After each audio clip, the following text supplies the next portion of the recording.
Chase Lee Hockey here at the Blue Futon. Out of the theaters, Barbarian. A lot of YouTubers have already reviewed this one, and a lot of them are drinking that hype Kool-Aid. Am I drinking the same Kool-Aid? Let's find out.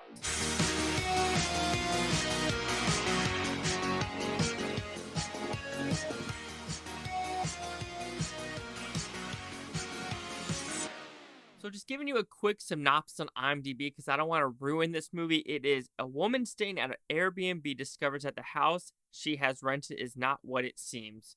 So you have, Georgina, Campbell, Bill Skarsgård, and Justin Long are the main actors in this movie. So did I like this movie?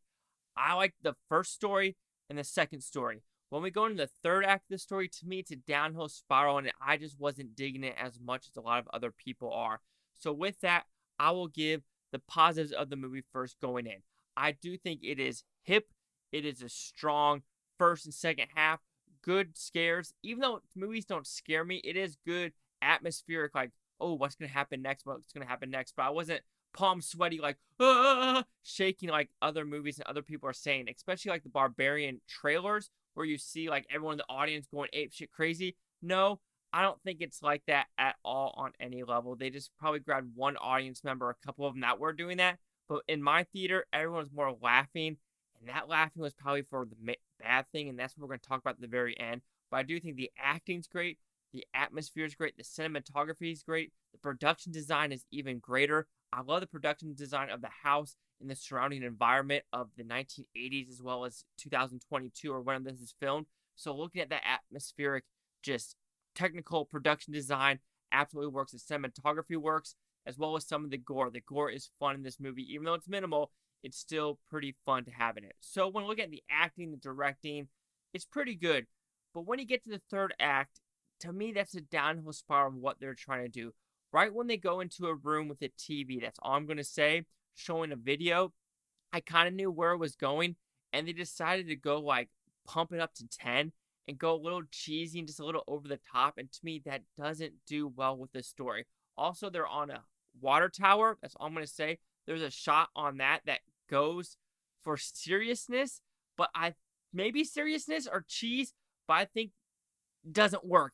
The audience members in my theater, all of them were laughing, and I don't think it was a good laugh. It just, the more you think about this movie, the more it literally doesn't make sense. You understand the first and second half, but then when it goes to the third, that's when the movie does a downhill spiral of, like, you cannot think about it. Especially there's one scene in gore with a homeless person where you're like, that makes no sense.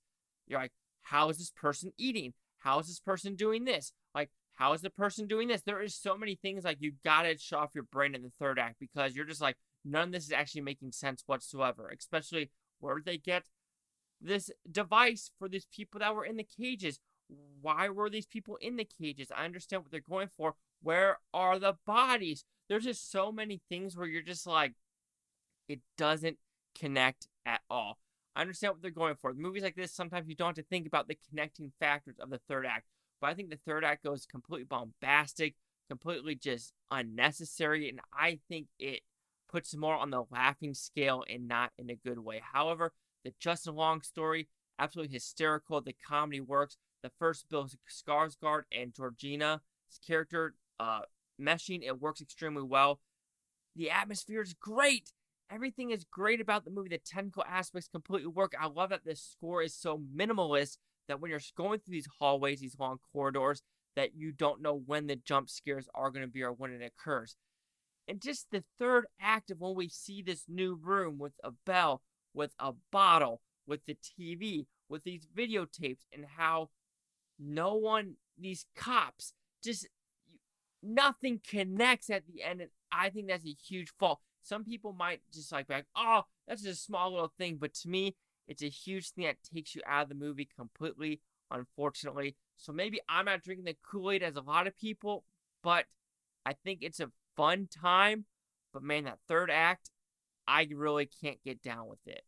So Barbarian will receive a 3 out of 5 Blue Futons, which equals at 60%. So see the critics' news scores gave this one. So you have critics a 92% with 91 of them. Audience score 73 with over 250. If I'm going to take a guess, that 73, yes, is going to drop down to at least mid-60s by the time this is released on DVD, Blu-ray, 4K. But here's the correct consensus. Smart, darkly humorous, and above all scary, Barbarian offers a chilling and consistently unpredictable thrill ride for horror fans.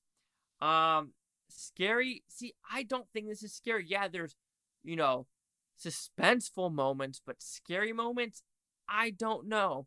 Anyway, 60, 73, 92. Chase out with the Blue Futon. Like, comment, subscribe. Let me know anything is Butantopia. You Butonians, thanks for watching and have a fantastic day.